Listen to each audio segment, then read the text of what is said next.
None of us. Yeah, honestly, We love finance people. You're always welcome in my event.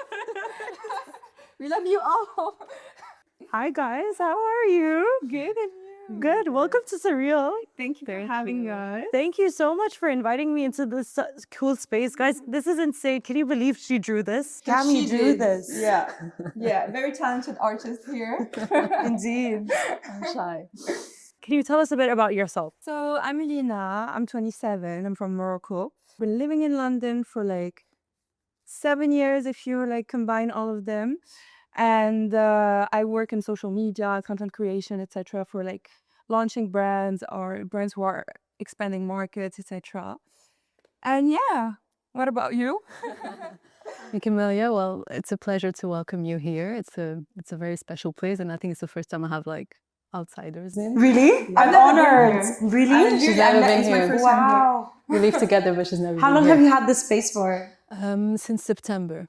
Wow. So yeah, not long. So I'm a visual artist, painter, and also born and raised in Morocco, and been living in London for like a year now. How did you guys meet? Okay, I love telling this story. It's just every time we go out, literally every time we go out and people ask me, I'm like, okay, so the year is 2010. On a beautiful day in 2010, I received a little Facebook friend request. And did I add you? You added you, okay. You added me, and you know, in Casablanca, like, we're both from Casablanca, everyone kind of know each other, so we had like some friends in common, etc. Yeah. And you know, like at that time, like Facebook was super curated. Like I don't know why we were all like 12 years old with professional cameras, like taking pictures for our FaceNet. So she had really stylish pictures. My parents got me a camera. Okay, that's why. And I was like, this girl's cool, blah, blah, blah. So you know what? Yeah. So I accepted her request, and like 2 weeks later was her birthday. So yeah, and that's how we met. And then we've been friends since then. We kind of lost contact, and then I moved to Madrid. She lived in Madrid at that time for like a year. I moved there, and then we were connected. She told me prior to starting this, Cami told me you were the reason she moved to London. Yeah, like practically, you know? Yeah. I was like in Madrid for 10 years, and I was like looking for something bigger, and I was like, okay, where do I go? Do I go like the US? And I felt like London was like the perfect place between like...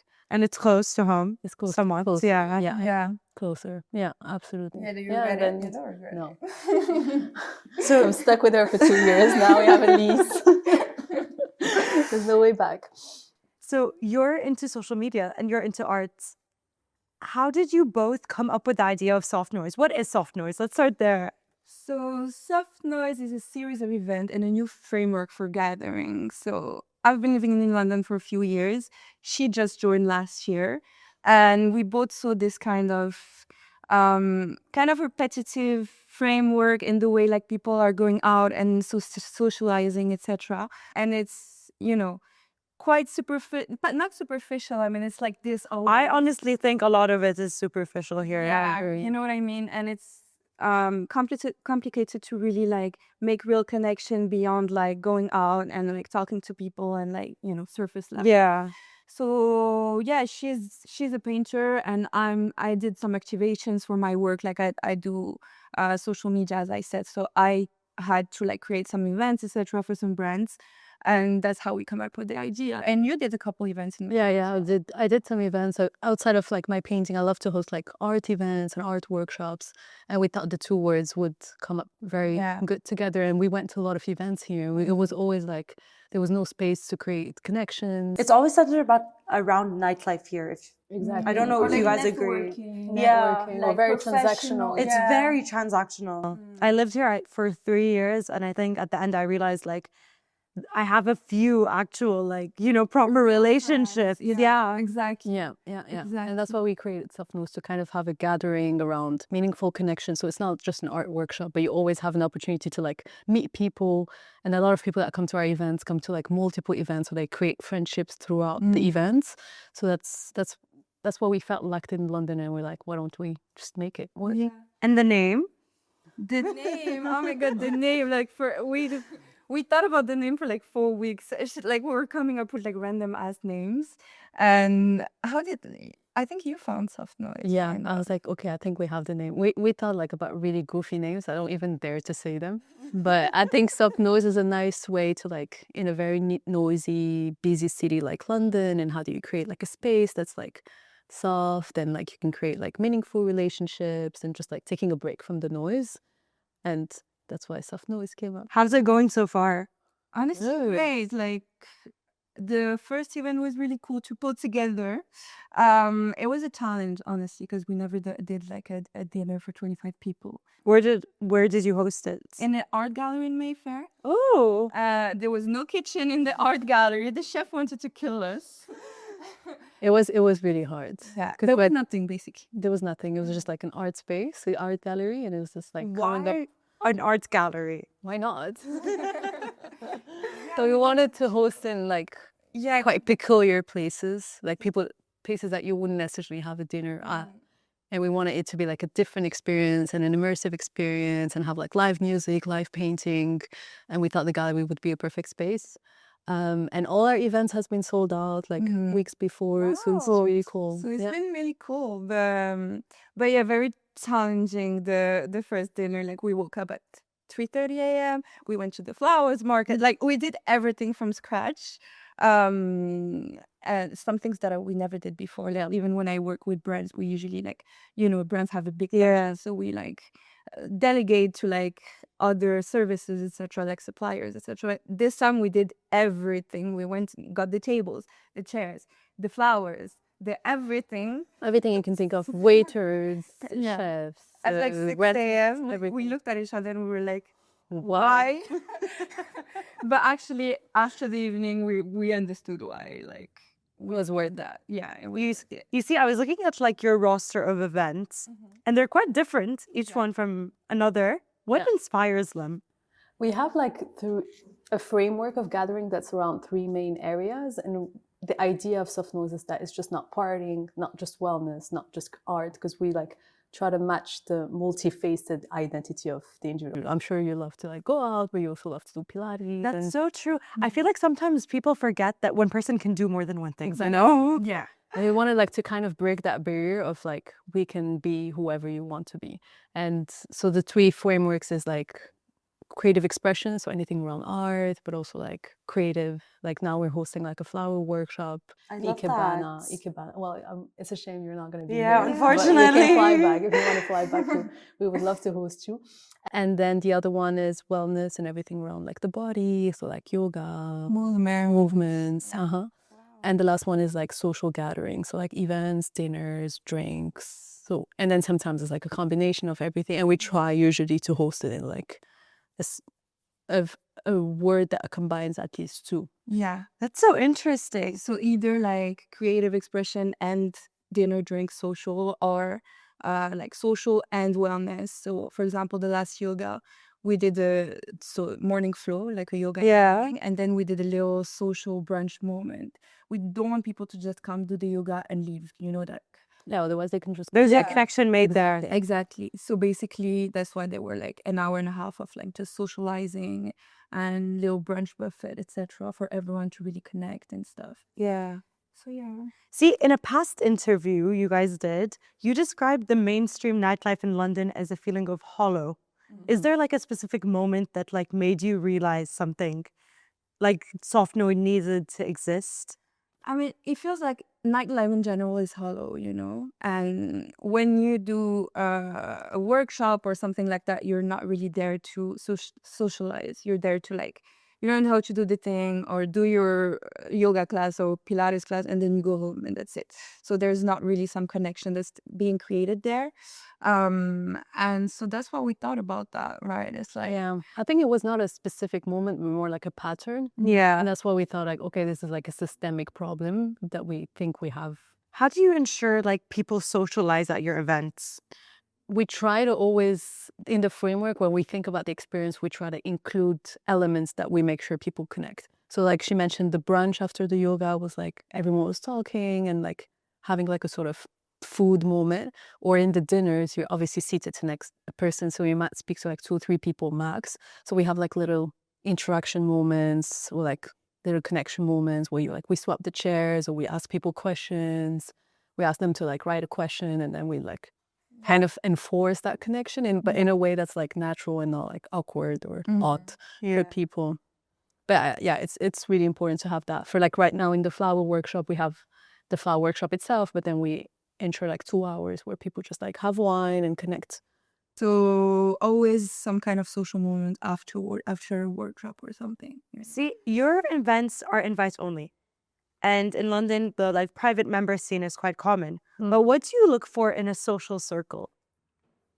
So basically, not all our events are invite only. We have some events that are like for everyone, and some events that are invite only. Authenticity, I think, is a big one, is especially in a city like London, where it's like a lot of performance.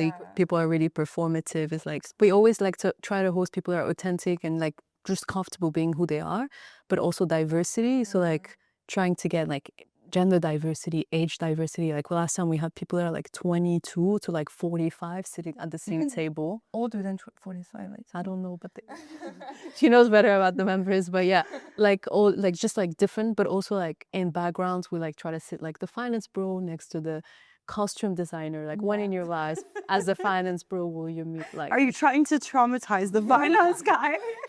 and it worked well. Like just kind of getting outside of your comfort zone. Right? And at the end of the day, like if they're all here, it means they all have thing in common, like some interest in common. Yeah, to try something different. To like something different. Risk taking. Exactly. And honestly, like the finance bros asked us specifically before the dinner, because it was like friends of friends that came together. They asked us like, hey, can we not be seated together? That's an interesting request. Yeah, because that shows he's going there to socialize. Exactly. Okay. Exactly. I was like, I see them all the time, and I'm going there. Like, yeah, we're coming together because I thought it was a nice experience, and I shared it with my friends. But it doesn't mean I want to be with my friends the entire evening. It is also like how we hang out, Lina and I. Like we go out. We go out. We don't even stay together. Like we go on 2 different side quests, and at the end of the night, she's like, "Should we go home?" And I'm like, "Yeah." And then you debrief. And the debrief is the most important part. Okay, now spill the secret. How can I get on the guest list to Softnoise? You are already on the guest list. You are. We send your invitations. No, but seriously, how do you curate a guest list to your events? So basically, we have an application form on our website. People go and apply. We ask for social handles, etc. We kind of add them, discuss a little bit, DM them, etc. Just to kind of see if it comes from a approach of really willing to socialize for the right reason, etc. Obviously, we don't want any like criminal or we don't do criminal background checks yet. So this is kind of more of why we decided to do an invite-only framework. It's not because we want to be exclusive or like as members club will do. It's just to ensure that it comes from like a genuine approach. Yeah, and it's also like it's an extra step, right? That you have to sign up, so it's like kind of test their willingness to like try something different. And we don't do ads, everything is organic, so it's always like from the guest list, people that are invited. So it always ensures that people that come are like really genuine and, as you said, like really willing to come. And a lot of people come alone, which I think kind of proves the model. How do you guys feel like about going to like events on your own? I did it a couple times. Me too. I've done it many times, especially here. I feel like London is a great city for that. It's like a city that really is comfortable with individuality, and you just like, I've done it a lot of times, and that's why we thought like there's no problem. Yeah, I don't have any problem with that as well. Especially if it's like a creative. Well, you've done supper clubs alone. I went to some supper clubs. I went to some supper clubs in areas that I don't usually go to, like side quests. I love this word, side quest. But yeah, I feel like once you do it once, then like with everything, like you see there is. It's just the fear of the unknown. Yeah, exactly. It's the fear of the unknown. But like once you've done it, it's kind of good for your confidence as well to like go like be yourself and just talk to people and without necessarily looking for an outcome, just go and check. I feel like the structure of the city is so like You know, it's so easy for people just to do things on their own. Definitely. Whereas, like, I don't know about Casablanca exactly, but like my region of where I grew up, it's so like community led. Yeah. Like, going for a coffee on your own is not really. Exactly. It's like you're a weirdo. Yeah, yeah. I feel like it's the same in Casablanca as well. I mean, and that's also like we grew up in this kind of environment that there's a community and you're always with some people, etc. So that's as well like one of the things that why we wanted to create Softnoise to kind of so people who just moved here or who might have been here for a few years that miss this sense of community, like they can find it again. Yeah. Those events and come again and again and find sometimes the same people and find new people again with the same interest, etc. Yeah. See, there's often tension between like, I don't know, like social tension between the word exclusive and selective curation. How do you like strike the balance between that? Yeah, I think that's a very good question. And I think what Lina said is the fact that we're members only doesn't mean we want to be like exclusive like some members club are. Yeah. And we are like in some members club, but Yeah. they don't have really a community. They have a space and it's about like status and symbol and being exclusive. I was actually having this conversation this morning, like before coming here, that okay, at private members club, like you think it's easier to socialize, but then you go and everyone's already in a clique. Yeah, everyone comes with their friends. Yeah. So you have like 3 guests, so like Yeah, and the events are not like there's a lot of events that are happening, but it's also like doesn't have that community building framework. There's parties, but it's also like you go and you see some people, but like it's really hard to actually. The only one where we've actually made a friend was like a sort of supper club, but even that is, yeah, it's hard to kind of make people. So that's why we want to do something that's more about the intentional and like genuine people rather than just being like an exclusive like no you can't come, like everyone's welcome, right? Yeah. And we don't discriminate of your profession, your age, your gender, anything, or where you live in London, which is a big topic. So we have people south, east, west, north. It doesn't really matter. It's just like making sure that you sign up for the right reasons and the events that we send you resonates with you. Because we have some people are going to come for the dinners but they not interested in the wellness, and that kind of strikes the balance. No? yeah. So yeah, it's not about exclusivity really. It's just to Curate. have a make little sure- bit more control on the atmosphere. the atmosphere and people's security and the real meaning behind like why are they coming. See, in your interview as well with the Broadsheet London, you guys also mentioned participation over consumption. What does that mean? Like, how do you ensure that in your events? So for example, like just a quick example, we want to get everyone involved in a way. Everyone has something interesting. I mean, everyone in the world has something interesting about them, whether it's a hobby, whether it's, Yeah. So for example, the flower workshop that we're doing at the end of the month, the florist is one of our members and she came to the first dinner and we didn't know her at all. So she came just like with a friend, and with the discussion, etc.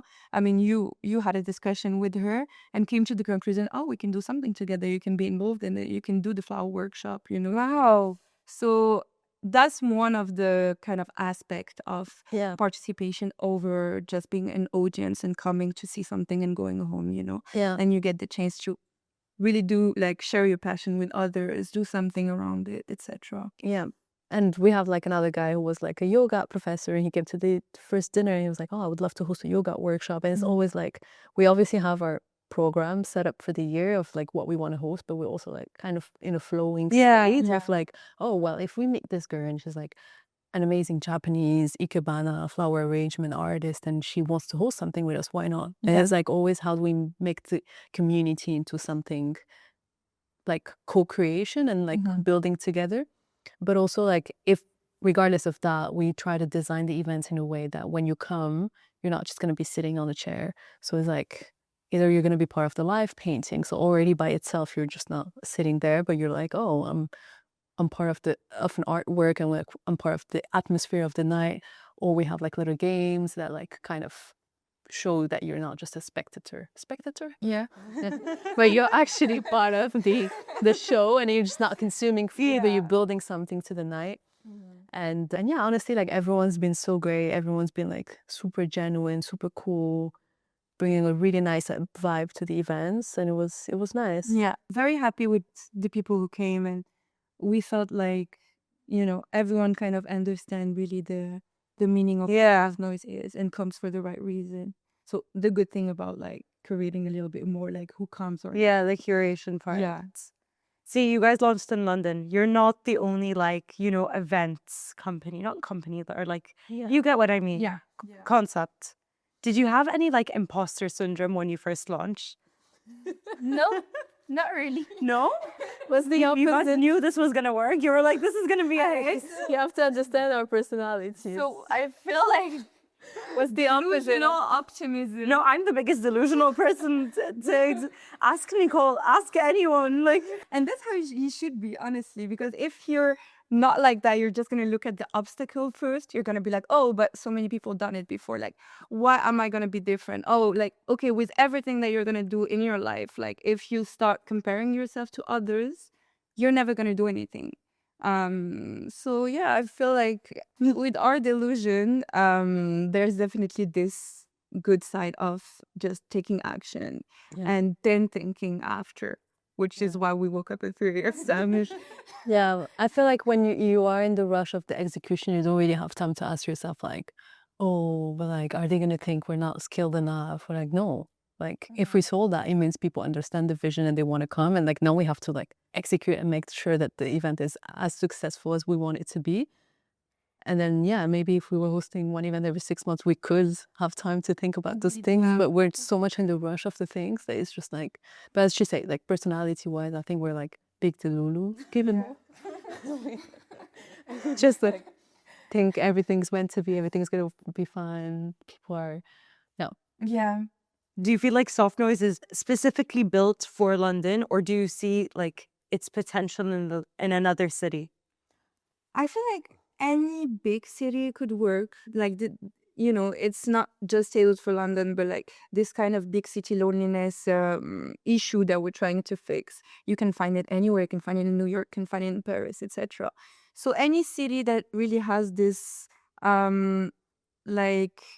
cosmopolitan feel to it as well, and difficulty to really make connection, I think it can work there. Obviously, small cities with smaller communities, where you're from, I don't think personally that it can really I don't think people are open to Yeah. meeting different people, Yeah, well, they would come with another framework. They would come with their friends, and Yeah. it would be different. But yeah, definitely, we're thinking about. Stay tuned. I can't spoil too much, but definitely Paris is a city where that could be replicable easily because it's the same, right? Especially there's a big expat community, and we know how hard it is to tap into the French group, French clique. So yeah, big cities. I think it's the same syndrome everywhere. You guys mentioned that you actually do ask people questions prior to inviting them onto an event. How do you feel about meeting people online versus meeting them in person? Well, we met online. Technically, I mean, online is really big for discovery. So discovering venues, discovering people. You see their profile, then you have some ideas of oh, we could partner with them. For example, one of the guy who was yoga, but then we found out later on is so we try to also connect with our members online to kind of discover and create engagement. But I think there's nothing that replaces face-to-face interactions and in-person connections. So for us, online is more like a tool and it's an introduction. Yeah, exactly. And just to get coverage and get discovered. So we don't really do ads, so it's very organic, words of mouth. People share the post. I think that's how you also curate if it's only word of mouth and you guys aren't doing ads. If you think of it, that plays a big role in curating a certain audience. Yeah, we've had in 3 months? 3 months now. 400 applicants, 200 members. So without any ads, I think we can be quite proud of it. Yeah. But it's always very organic, right? It's not this massive outreach and just random people click, but it's make friends of friends and people that haven't heard of each other. Yeah. And brands that reached out, but because they've seen it. So always in a very natural way. Not this massive industrial way. Do you feel since you launched Softnoise, the way you guys socialize has changed? Do you feel? I don't really feel like. I feel like it, she doesn't feel like it, which is interesting. I think, I mean, I've been, especially when we have events, we go out way less. Yes. Oh, this no for sure. In It's like terms of we like used to- bandwidth and like our time, we like work more. So it's like, it's definitely taking more time for us. Like we both like like already like have some things during the week going on, and then we add this like visiting venues and Cantabria friends, partners, etc. So obviously less time to go out actually to like meet with friends, etc. But apart from that, not really, no, for me. Wow, that's interesting to say. Going back to the concept of like invite only or curation, do you feel like nowadays people prefer like private members or selective concepts more because of like psychological safety? I feel like in London, like there's this culture of members club everywhere. Like even in the cinema, you can get a like that's true. you know what I mean? Like so, I don't know if it's really a question of safety, like psychological safety in It's more of London. belonging. It's more of a A sense of status belonging. Like there's like this hierarchy of like members club. Yeah. Like if someone tells you that like they're a member in here or here, like you're going to categorize them into like what type of people they are, like what are their interests, etc. So I feel like it's less about safety in that way.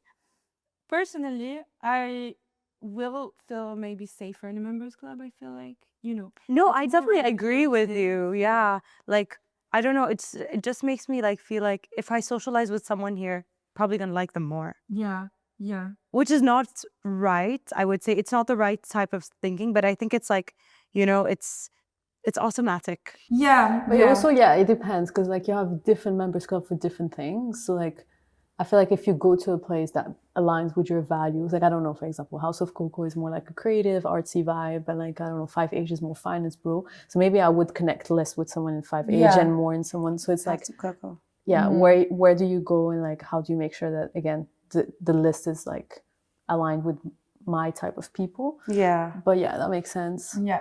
But it's crazy nowadays. Like you see a private members club in countries that you never thought would have one. Like I was just with a friend that lives in Greece, and she's like, they just opened the first private members club in Athens, and I was like, oh wow. And then likewise in Madrid, you have two that have just opened. Yeah, Yeah. yeah.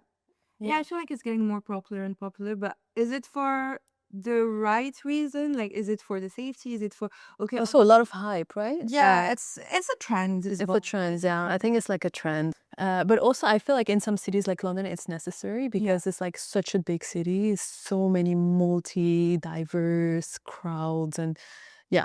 So it's kind of like helps you kind of just navigate. Filters the people around you as well. navigate. Yeah. Have you ever got like what was the biggest challenge you faced when launching Softnoise? I think I would say the budget constraint. Yeah. Because we want to make it really like still kind of affordable. Like we don't want to like have like excessive prices for an experience, So really trying to like get everything in budget, like hiring venues, etc. in the beginning without any brand partners, without any sponsorship, etc. It's very complicated to stay in a like fair price. And to be financially sustainable because Yeah. obviously we do this on top of our day-to-day Yeah. and so just like finding that right balance between offering like the best possible experience to the guests while staying, and obviously London is insanely expensive, like the venues you can't even think about the things we've seen, and yeah, it's just versus our respective home countries. We're thinking like, oh my god, you knew what we could do like back home. It's like we could hire the whole the whole building.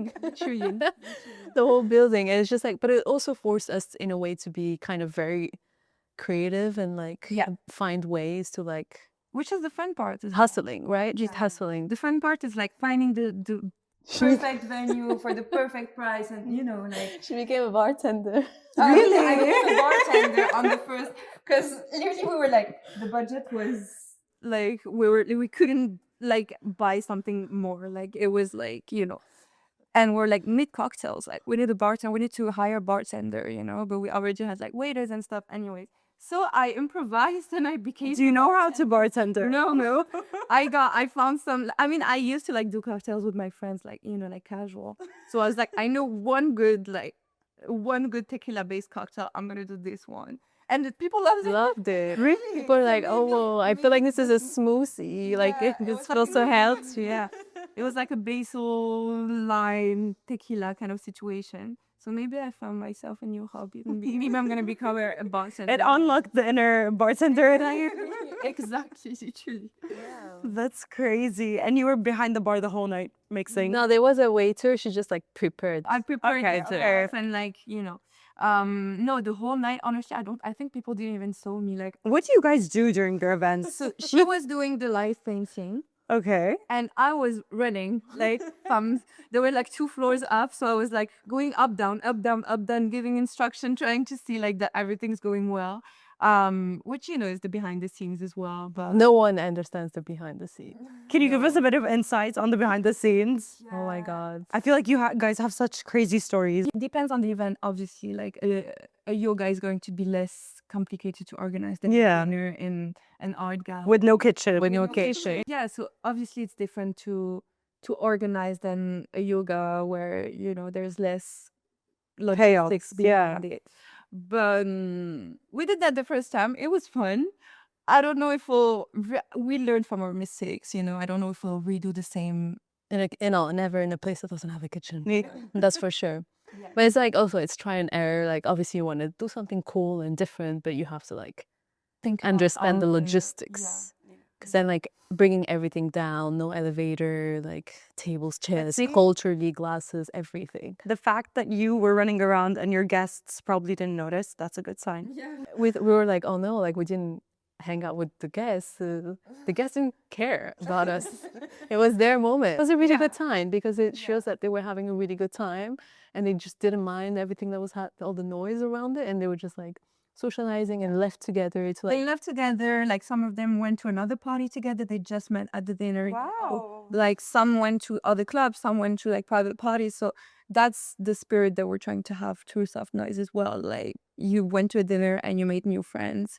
You can reconnect with them later. You found some similar interests. So yeah. So in that way, it was a success for us. As soon as people like left together and added each other and reconnected after, for us it's a success. and the fact that they came to the other events, I think that was also Yeah. for me like a big Like, repeatable, in Yeah. business, they're repeatable customers. It's a big thing, right? It's like you don't even have to invite them a second time and they want to come back, like even like 3 times in a row. So that's pretty cool.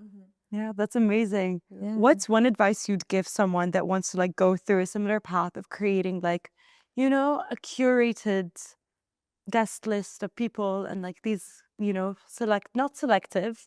They're inclusive, I would say, but like, different events. I don't know how to phrase them, but Yeah, I get it.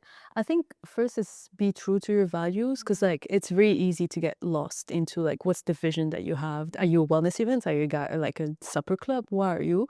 So like really have a clear vision of what you have and what makes you different from the other events, because there's so many. overthinking. No overthink it, but have like a clear idea of what is it. Maybe like write it down, like Softnoise is blah, blah, blah, blah. I think we've done that work, and also kind of committing to that vision across the event. So we've also done that work. Don't overthink it. Don't think about all the obstacles, like we spoke about, like being delusional and being optimistic. Just trust your gut. yeah. But as well, like you have to be delusional, but you have to take the steps in order to actually make it work, not just Yeah. be delusional and wait for it to happen. So Manifest about it, write about it. No, I think execution is big, and I think that's what we were really good at. Is like from the moment we had an idea, so we started like thinking about it and being like, okay, this is missing, kind of doing some benchmarking, going to supper clubs events ourselves, and being like, okay, it was good, but it wasn't great. It wasn't great, and this is why. or like But from the moment we took an idea, same day we launched an Instagram, and 2 weeks later we had an event. Wow. So it's we like had the venue booked, we had the chef booked, and then it's just execution. execution. So people have a lot of great ideas, but they're really bad at executing, and just things never come to life, right? So it's just like have an idea, have a clear vision, and just start executing. Just do it. Like Fake it so you make it. Just do it, and everything will be fine. Thank you guys so much for your time, and thank you for welcoming me into this beautiful studio. I really appreciate it. Love the conversation. Thank you, Ru, for coming over. Thank you. And thank you everyone for listening. This is Surreal with Farah. Bye.